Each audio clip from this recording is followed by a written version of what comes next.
আওয়ামী লীগ ও তৎকালীন সেনাপ্রধান জেনারেল আজিজ আহমেদের বিরুদ্ধে লেখালেখি করায় গুমের শিকার হন সাবেক সেনা কর্মকর্তা হাসিনুর রহমান।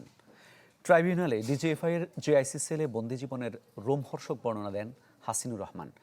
জিজ্ঞাসাবাদের সময় জেনারেল আজিজ ও 2014 সালে জাতীয় নির্বাচনের সমালোচনার জন্য তাকে নির্যাতন করা হয় বলেও জানান তিনি। জেআইসি সেলে গুম ও নির্যাতনের ঘটনায় মানবতা বিরোধী অপরাধের মামলায় দ্বিতীয় সাক্ষী হিসেবে সাক্ষ্য দেন হাসিনুর রহমান। এই মামলায় শেখ হাসিনা ও সাবেক বর্তমান 12 সেনা কর্মকর্তাকে আসামি করা হয়।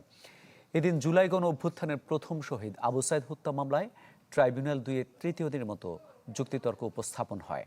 এছাড়া সাবেক মন্ত্রী কর্নেল ফারুক খান ও সাবেক এমপি এবিএম ফজলে করিম চৌধুরীকে চিকিৎসা নেয়ার অনুমতি দিয়েছেন ট্রাইব্যুনাল। ভবিষ্যৎ হোক নিরাপদ, বিনিয়োগ হোক বিশ্বস্ত, আর আমার পছন্দ সল্ট বে। Welcome to Salt Bay.